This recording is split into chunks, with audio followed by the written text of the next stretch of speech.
ആപ്കി അദാലത്തിൽ BSP നേതാവായ മായാവതിയുടെ മേലുള്ള കുറ്റാരോപണം. ഇവർ തന്റെ പവർ തെറ്റായി പ്രയോജനപ്പെടുത്തുന്നു.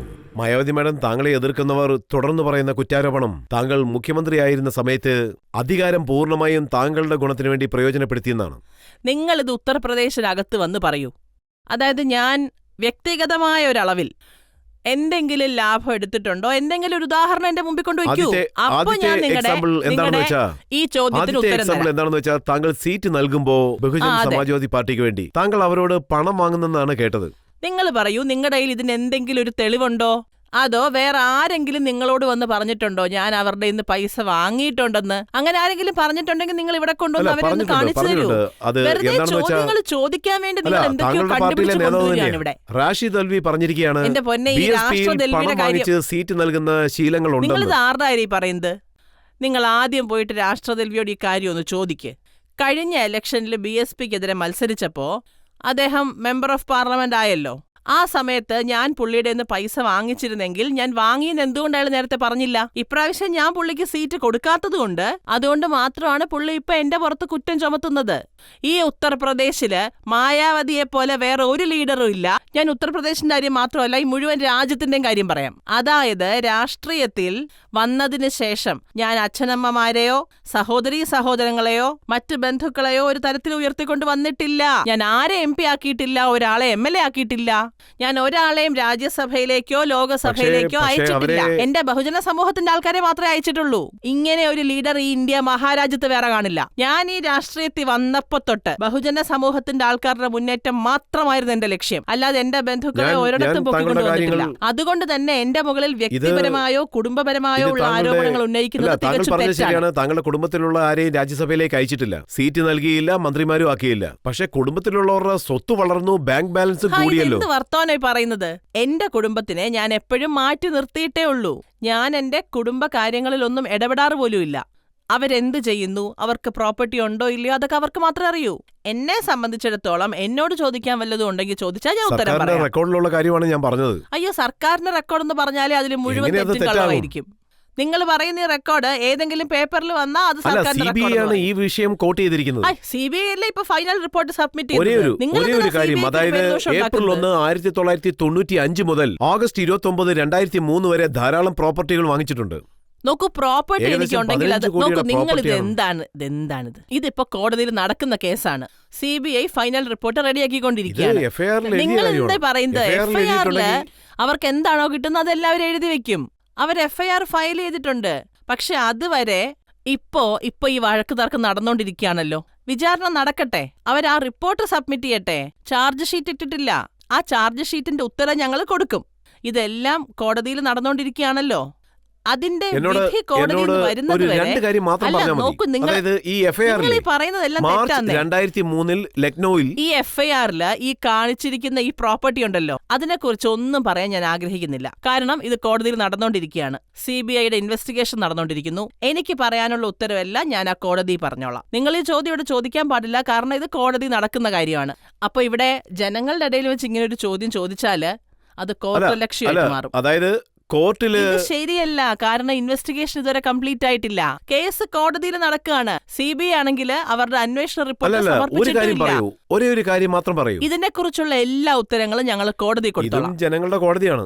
അല്ല, ജനങ്ങളുടെ അല്ല, രാജ്യത്തിന്റെ കോടതിയില്ലേ, അവിടെ ഇതിന് തീരുമാനം ഉണ്ടാവും. ആപ്കി അദാലത്ത് അത് വേറെ. ഇത് മാത്രം പറയൂ, ഡൽഹിയിലുള്ള സർദാർ പട്ടേൽ റോഡിൽ താങ്കൾ 26 കോടി രൂപയ്ക്ക് ബംഗ്ലാവ് വാങ്ങിച്ചിട്ടുണ്ടോ ഇല്ലയോ? നിങ്ങള് ഈ പറയുന്നത് മുഴുവൻ തെറ്റാണ്. ഞാൻ എന്റെ പേരിൽ 24 കോടിയുടെ ഒരു ബംഗ്ലാവും വാങ്ങിയിട്ടില്ല. താങ്കൾ പാർട്ടിയുടെ പേരിലാണോ വാങ്ങിയത്?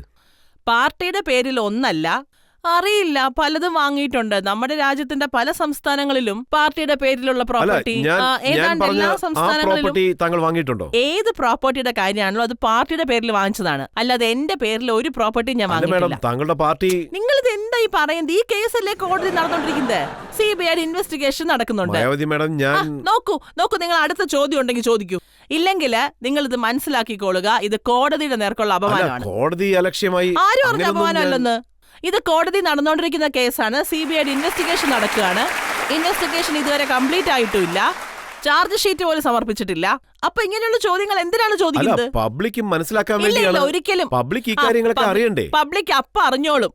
കോടതി ഇതിന് ഫൈനൽ തീരുമാനം പറയുമ്പോ അപ്പൊ ഞങ്ങൾ പറഞ്ഞോളാം. അല്ല, നിങ്ങൾ എന്തിനാണ് സത്യം ഇപ്പൊ പറയാൻ തെറ്റായിട്ടുള്ള കാര്യങ്ങൾ താങ്കൾക്ക് ഒരു ചോദിക്കുന്നത്? സന്ദർഭം തരികയാണ്. ഇത് തികച്ചും തെറ്റാണ്. തീർച്ചയായും. നോക്കൂ, കോടതിയിലെ കേസ് നടന്നുകൊണ്ടിരിക്കുന്ന സമയത്ത് ഇത്തരം ചോദ്യങ്ങൾ നിങ്ങൾ ചോദിക്കാൻ അല്ല പാടില്ല. മേഡം, ഇത് പബ്ലിക് അറിയേണ്ട ഞാൻ കാര്യം. കോടതിയെ അപമാനിക്കാൻ ആഗ്രഹിക്കുന്നില്ല. നിങ്ങളാണ് ഇപ്പൊ അങ്ങനെ ഞാൻ ചെയ്തുകൊണ്ടിരിക്കുന്നത്. അങ്ങനെയൊന്നും ചെയ്യുന്നില്ല എനിക്കത് മേഡം. ചെയ്യാൻ പറ്റില്ല. താങ്കൾ എന്തിനാണ് ഇങ്ങനെ ദേഷ്യപ്പെടുന്നത്? ഞാൻ എന്നും കോടതിയെ ബഹുമാനിക്കുന്ന ഞാൻ ആളാണ്. ഇങ്ങനെ ഒരു ചോദ്യം ചോദിച്ചപ്പോൾ താങ്കൾ എന്തിനാണ് ദേഷ്യപ്പെടുന്നത്? എനിക്ക് എന്തിനാണ് ദേഷ്യം വരുന്നതെന്നോ? പിന്നെ ഇത് നിങ്ങൾ ഇങ്ങനെയുള്ള ചോദ്യങ്ങൾ തന്നെ ചോദിച്ചുകൊണ്ടിരുന്നാല് അത് കോടതിയെ അപമാനിക്കുന്നതിന് തുല്യമാണ്. പിന്നെ ഇതിന്റെ പേരിൽ ഞാൻ അവിടെ പോയി നിൽക്കേണ്ടി വരും. നിങ്ങൾ എന്നെ പെടുത്താൻ നോക്കുകയാണല്ലേ? എന്താ മേഡം ഇത്? ഞാൻ അങ്ങനെയൊന്നും വീഴുകയല്ല. ഞാൻ വീഴത്തില്ല. നിങ്ങളെ വീഴ്ത്താൻ പറ്റുന്നവളാണ് ഞാൻ. അല്ല, ഞാൻ എന്താ ചോദിക്കുന്നതെന്ന് വെച്ചാൽ ഇത്രയും പ്രോപ്പർട്ടീസ്. എന്റെ പൊന്നെ, ഇതിന്റെ ഉത്തരം ഞാൻ കോടതിയിലേ പറയുള്ളൂ. അവിടെ ജഡ്ജിയുടെ മുമ്പ് ഞാൻ കൊടുത്തോളാം. താങ്കളല്ലേ പറഞ്ഞത് ഞാൻ ബന്ധുക്കൾക്ക് ഒന്നും നൽകിയില്ലെന്ന്? അങ്ങനെയാണെങ്കിൽ ഞാൻ ഇതെല്ലാം എങ്ങനെ? രാഷ്ട്രീയത്തിന്റെ കാര്യമാണ് പറയുന്നത്. ബന്ധുക്കളുടെ ബാങ്ക് ബാലൻസ് കൂടിയിരിക്കുന്നു, അവരുടെ നോക്കൂ, ഞാൻ പ്രോപ്പർട്ടി. പറയുന്നത് രാഷ്ട്രീയമാണ്. ഞാൻ പറയുന്നത് രാഷ്ട്രീയമാണ്. എനിക്കറിയില്ല എഫ്ഐആറിൽ എന്തൊക്കെയാണ് എഴുതി വെച്ചിരിക്കുന്നതെന്ന്. ഇതിന്റെ എല്ലാ ഉത്തരം ഞാൻ അവിടെ കോടതിയിൽ പറഞ്ഞോളാം. കാരണം ഇത് കോടതിയിൽ നടക്കുന്ന കേസാണ്. ശരി, കോർട്ടിൽ ഇല്ലാത്ത കാര്യം ഇവിടെ പറയൂ. കല്യാൺ സിംഗ് പറഞ്ഞു താങ്കൾ. നോക്കൂ, നിങ്ങൾ അയാളോട് പോയി ചോദിക്കൂ. കല്യാൺ സിംഗ് താങ്കൾ വിദേശത്തേക്ക് പോയ സമയത്ത് അവിടെ ഒരു ഫോറിൻ അക്കൗണ്ട് ഓപ്പൺ ചെയ്തതായിട്ടാണ് പറയുന്നത്. ഒരു കാര്യം ഞാൻ തീർച്ചയായിട്ടും പറയാം. വിദേശ രാജ്യങ്ങളില് ഒരു അക്കൗണ്ടെങ്കിലും എന്റെ പേരിൽ തുറന്നിട്ടുണ്ടെങ്കിൽ ഏതു തരത്തിലുള്ള ശിക്ഷയെ സ്വീകരിക്കാൻ ഞാൻ തയ്യാറാണ്. പിന്നെ ഏതു തരത്തിലുള്ള ശിക്ഷയും ഞാൻ സ്വീകരിക്കും, തയ്യാറാണ്. നോക്കൂ, ഈ Kalyan Singh and BJP and company, അവരുടെ ആൾക്കാര്, അവരുടെ കയ്യിൽ ഒരു സാക്ഷി പോലും ഇല്ല. അവർ പറയുന്നത് എപ്പോഴും തെറ്റാണ്. എപ്പോഴും ഇങ്ങനെ എന്തെങ്കിലും തെറ്റ് മാത്രമേ പറയുള്ളൂ. എന്റെ പേരില് ഇന്ത്യക്ക് പുറത്ത് ഏതെങ്കിലും ഒരു അക്കൗണ്ട് ഉണ്ടെങ്കിൽ പോലും നിങ്ങൾ എന്നോട് പറയൂ. നിങ്ങൾ അതിനെക്കുറിച്ചെല്ലാം പഠിച്ചിട്ടല്ലേ ഇവിടെ വന്ന് ഈ ചോദ്യം ചോദിക്കുന്നത്? ഞാൻ വെറുതെ ചോദ്യങ്ങളെല്ലാം ചോദിക്കുന്നത് ഇതിനെക്കുറിച്ചെല്ലാം റിസർച്ച് ചെയ്ത് കഴിഞ്ഞിട്ടായിരിക്കുമല്ലോ. ചോദിക്കാൻ പറ്റില്ലല്ലോ നിങ്ങൾക്ക്. കല്യാൺ സിംഗ് എന്താ പറഞ്ഞതെന്ന് വെച്ചാ, ഫോമർ CM എന്താണ് പറയുന്നത്? പേപ്പറിൽ എന്താണ് എഴുതുന്നത്? നിങ്ങൾ ഈ പേപ്പറിന്റെ കട്ടിംഗ് എല്ലാം എടുത്തോണ്ട് വന്നിട്ട് ആപ്കി അദാലത്തിൽ കൊണ്ടുവന്ന് ചോദിക്കുകയാണ്. പേപ്പറിൽ എഴുതിയിരിക്കുന്നതെല്ലാം എത്ര തെറ്റായിട്ടുള്ള കാര്യങ്ങളാണ്. അത് നിങ്ങൾക്ക് മനസ്സിലാവുന്നില്ലേ? അതിനാണെങ്കിൽ സാക്ഷികളും ഇല്ല. നിങ്ങൾ ആദ്യം ആ പേപ്പറിൽ എഴുതിയിരിക്കുന്നത് അതിന്റെ വിചാരണ ആദ്യം നടത്തൂ. അതിനുശേഷം എന്നോട് ഒന്ന് ചോദ്യങ്ങൾ ചോദിക്കൂ. ഞാൻ അപ്പൊ വേണമെങ്കിൽ മറുപടി പറയാം. മേഡം, അത് മനസ്സിലാക്കാൻ വേണ്ടിയാണ് താങ്കളോട് ചോദിക്കുന്നത്. നിങ്ങൾ മനസ്സിലാക്കി വെച്ചിരിക്കുന്നത്. അയ്യോ, ഇത് മനസ്സിലാക്കാനാണെങ്കിൽ, ഇത് ശരിക്കും നിങ്ങൾക്ക് മനസ്സിലാക്കണമെന്നുണ്ടെങ്കിൽ എന്തിനാണ് ഈ ആൾക്കാരെ മുഴുവൻ വിളിച്ചു കൂട്ടിയത്? വേണ്ടിയാണ് പബ്ലിക്കിന്റെ മുന്നിൽ ചോദ്യം ചോദിക്കുന്നത്.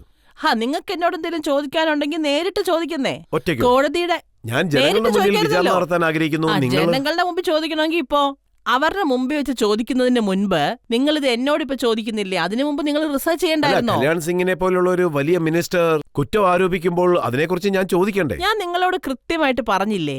നിങ്ങളുടെ ഈ ചോദ്യം തന്നെ തെറ്റായിരിക്കുമ്പോ പിന്നെയും ചുറ്റി വളച്ച് നിങ്ങൾ എന്തിനാണ് അങ്ങോട്ട് തന്നെ വരുന്നത്? ഞാൻ നിങ്ങളോട് വളരെ കൃത്യമായിട്ട് പറഞ്ഞു, എന്റെ പേരിൽ വിദേശത്ത് ഒരു അക്കൗണ്ട് എങ്കിലും ഉണ്ടെങ്കിൽ എന്ത് തരത്തിലുള്ള ശിക്ഷയാണെങ്കിലും അത് ഏറ്റുവാങ്ങാൻ ഞാൻ തയ്യാറാണെന്ന്.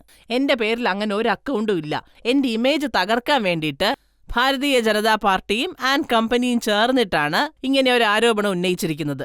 ഈ കേസ് തികച്ചും കള്ളമാണ്. എന്റെ ഇമേജ് തകർക്കാൻ വേണ്ടി മാത്രമുള്ളതാണ്. ഈ രാഷ്ട്രീയത്തിനകത്തുള്ളവരുടെ പല തരത്തിലുള്ള കളികളാണ്.